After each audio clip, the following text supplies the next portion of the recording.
Hey rollerboaters, welcome back. So a few months ago I posted this workout video that was supposed to be kind of funny. You might enjoy it. Check it out, card in the corner right here. But it wasn't really a serious workout video, and that prompted a lot of comments over the months following for me to actually share my real exercise regimen. That's what I'm doing. So this isn't advice, this isn't things that you should do, this is just what I do, right? And so if you want to use some of it or none of it, that's cool, but I'm just going to share it and you can do with it as you will. So we're going to go over a couple things, a little bit of my background in exercise, and stuff like that. We'll go over the exercise routine itself, a little bit on what my diet looks like, and then the two, I think, most functional or useful movements to master to actually improve your skating, and those will be at the end, so stay tuned for those. Okay, so a little bit of my background in exercise.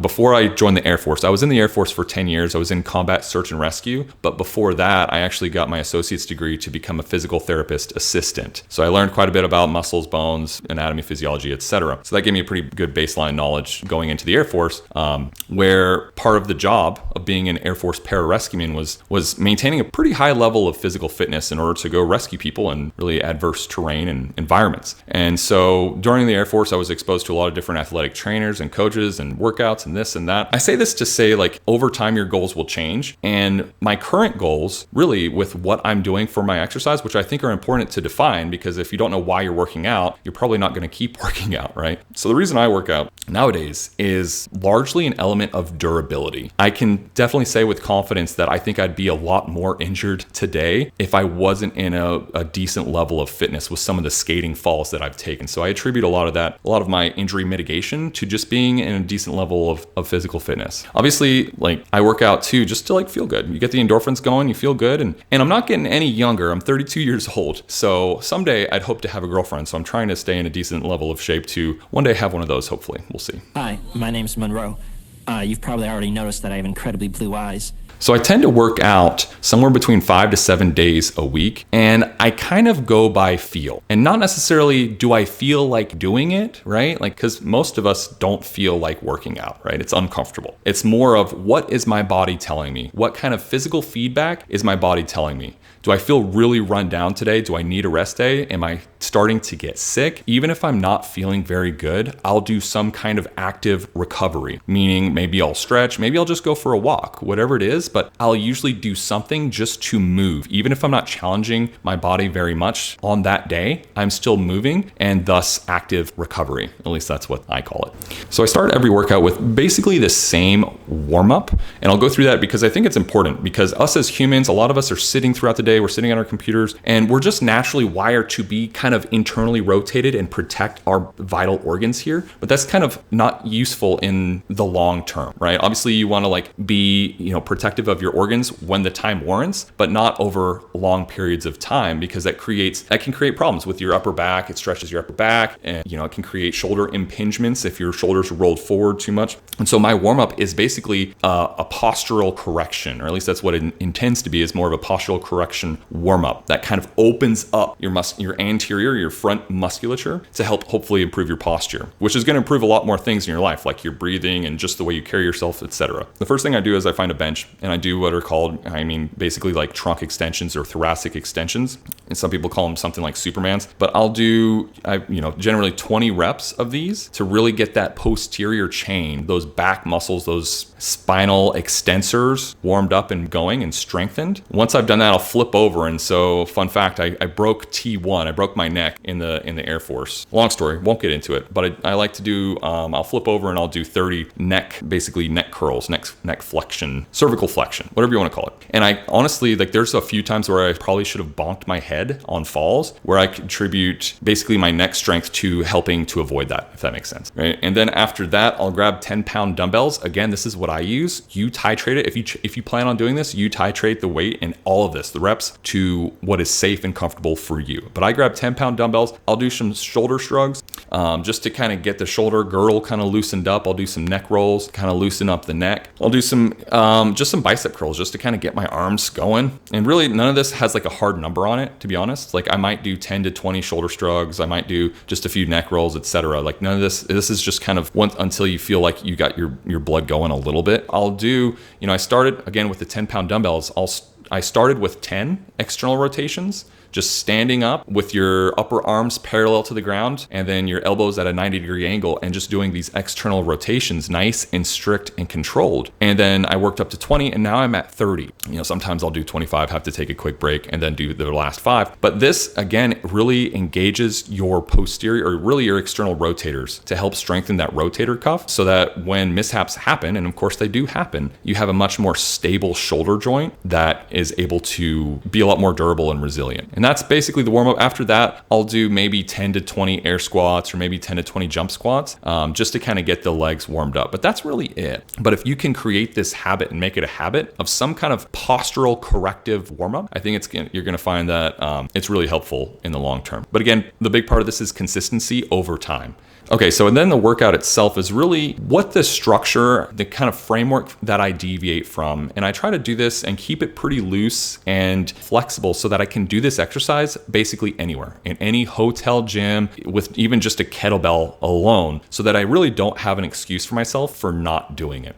So really, I try to hit, it's basically a circuit, right? So 5 rounds, and I choose generally 5 to 7 different exercises and with varied intensity of weight, which I'll get to that here in just a second. But generally, what I'll try to do is I'll try to do a push exercise. I'll try to do some kind of pull exercise, some kind of either overhead press or lateral shoulder raise, something that fires up the core, kind of the abs, and then some kind of legs. And so like I mentioned, it's 5 to 7 exercises and generally 5 rounds of that circuit. Rounds 1, 2, 3, and 4, I'm slowly going up in weight, right? And going down in reps. I might try to do a chest press on round 1 and do 10 to 12 reps is usually what I shoot for, maybe 10 to 14. And then on the next round, I bump up the weight a little bit and bump down the reps. So maybe I do 8 to 10 or 8 to 12 reps. And then all the way up to 4, where on round number 4, I'm really challenging myself and I'm just trying to do like maybe 6 to 8 heavy reps to where I almost hit muscle failure. And then on round 5, what I like to do is basically just a burnout round where you do, I won't say as many as you can. I'll usually try to target an appropriate weight to where 20 reps is a big challenge and really gets the burn going so that you finish with a good, nice pump. At least that's what I like to do. So a quick example, what it might look like, some of the exercises, it might start off with like pec flies, maybe 10 to 12 of those, move over to lat pull downs, 10 to 12 of those, step ups with generally 5 to 10 each side, then maybe decline sit-ups, so I'll just leave these at 12, and then maybe just standing lateral raise, standing lateral raise with maybe 20 or 25 pound dumbbells, and starting at again 10 to 12 reps. So I generally leave like the step ups alone, I'll leave that constant. I'll leave like the sit-ups alone, I'll leave that constant, but everything else I'll adhere to that kind of structure that I mentioned before, where I'll ascend in weight and descend in reps to challenge myself, and then like I said, burn out on the last set. And that's roughly what it looks like. And just super quickly, some different exercises that I like to do for some of these different muscle groups. And for the presses or the chest, I like to do flies, maybe just a chest press on a machine or with dumbbells, different variations of different push-ups or something I like to do as well. As far as shoulders and delts, often I'll do something like I mentioned earlier, standing lateral raises with dumbbells, maybe a seated dumbbell press. And then for the pull motions, kind of your back stuff, there's bent over rows with dumbbells, there's lat pull downs, you can do pull-ups. For core, really the two big ones I like to do are these hanging leg raises or sit-ups. Sometimes I'll throw in a medicine ball or something and get a little bit creative or work some obliques or whatever. But those are the two staples that I generally stick towards. And then for legs, what I generally focus on are either goblet squats with a dumbbell. So a lot of times I'll use somewhere between 40, 45 or 50 pound dumbbell and just do standing goblet squats, 10 to 12 usually, somewhere around there. I like to do jump squats as well to kind of fire up those fast twitch fibers. And then step ups. I like to get a little bit, I think just to pause for a moment, I think it's important to vary these exercises so your body doesn't adapt to them and become less stimulated by them, if that makes sense. So with these step ups, sometimes I'll do no dumbbells if my legs are feeling smoked or if I know I'm going to skate a whole lot later. Sometimes Sometimes I'll do dumbbells in both hands. Sometimes I'll do, maybe a heavy plate in just one hand, which forces my core to engage a whole lot more. And that just mixes it up and keeps things a little bit more interesting. Generally, after my workouts, most days, I'd say 3 to 5 times, I will generally go for some kind of short run. And I always favor intensity over duration. For example, I'll go find a hill and go do hill sprints for maybe 20 or 30 minutes instead of doing a 45-minute or hour-long,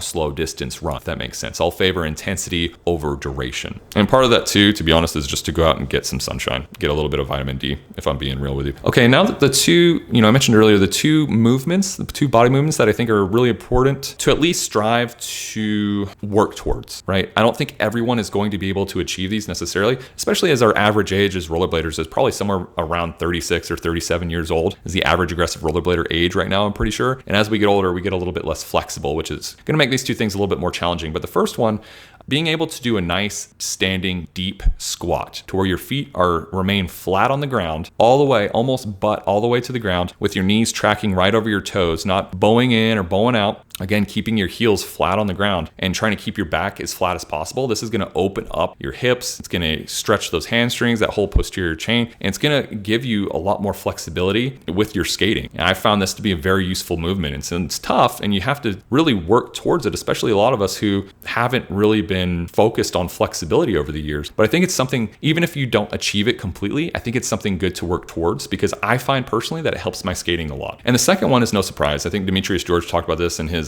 kind of legendary exercise video, but pistol squats. Pistol squats are like very, very difficult, and not everyone's going to be able to do pistol squats, and that's okay. But I think it's something to strive towards. I think it's not so much something that I incorporate in my exercises, but I think it's a good benchmark, a good metric of strength, control, stability, flexibility. I think it's more of something that to achieve than something to necessarily integrate into your everyday workouts, if that makes sense. I know this probably ran long. I can tend to ramble. Biggest thing I think is, hey, just try to take care of yourself. If for no other reason that you're going to be able to skate a little bit better, a little bit longer, and more into your upper years. I hope you did enjoy the video. Again, none of this is advice. This is just what I do. If you have any questions, please put them down in the chat. I'll be happy to answer any and all questions. If there needs any clarification, which I'm sure there's going to be some clarification based on my ramblings. But anyway, if you like the video, make sure to give it a thumbs up. Consider subscribing to the channel if you do like the video. We'll see you on the next one, Roll Bitters. Take care. Stay fit.